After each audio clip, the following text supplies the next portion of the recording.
I founded the Startup Executive Academy to support diamonds in Europe.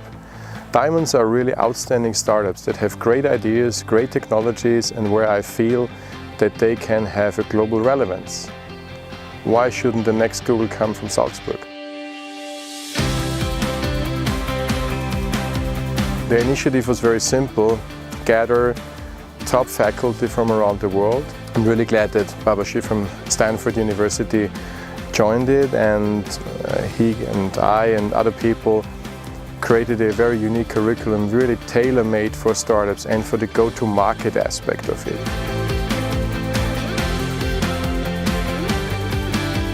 Everything in the program is designed with a purpose in mind. There are situations where we want people to become much more divergent in terms of thinking. They have to adopt a type 2 mindset. They have to become a lot more creative. So can we engage in some exercise, physical, mental, etc., inducing laughter, etc., that will naturally trigger the brain into the type 2 mindset. The biggest problem that I've seen out there is generally you'll see founders are either good at the creative side or good at the execution side, whereas it requires both. And therefore, what entrepreneurs need to be thinking about is how do you build a team that can take care of both? That is, the team is ambidextrous, so the founder itself is ambidextrous, being able to do both. People have ideas, and it's not easy to put them to the ground so they work.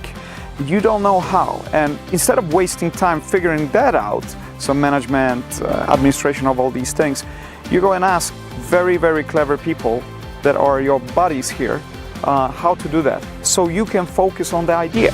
So back to creativity. How often do you get together in a castle, in a beautiful setting like this, and you can leave everything behind and just focus on what you're going to do?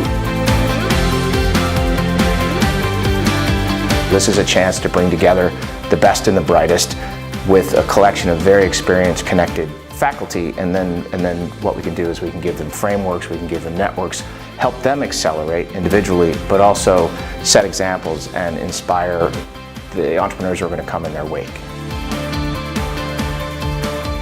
I always think it's really interesting and exciting. I do this regularly, maybe twice or 3 times a year, because I always learn as much as those guys learn from us. Because I can see in my industry, a lot of 2/3 of the startups are somewhat into online, into mobile solutions or products and services or apps, and that's exactly the area I work in. So I always think, ooh, this is really interesting what they're doing and what kind of technology innovations are possible already today.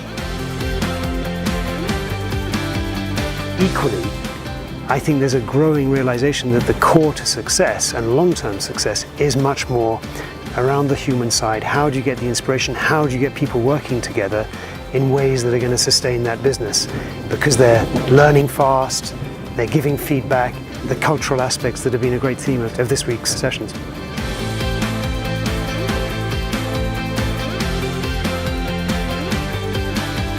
Startups are usually less experienced when they come against venture capitalists or banks or even business partners. So they need to take a more humble approach, and they don't have to act like they control everything. They can be a little bit in a waiting position and let the other people come. I think that's the one thing for startups. Saw a lot of really positive learning that occurred between the attendees, in addition to everything that they learned from the speakers like myself. Europe is a platform. It's a platform to develop new ideas and drive them forward. And everybody is welcome. It's not for Europe's sake. It's a global movement that needs a platform to stand on. It's not your Silicon Valley or your China, or it is a neutral ground to develop globally. Great ideas meet great executives, great professors, and then in this great environment like here in the Schloss Urstein in Austria, in Salzburg, I think it's a great combination of everything in the middle of Europe, in the heart of Europe. So I think we are set up quite nicely for a great future as the Startup Executive Academy.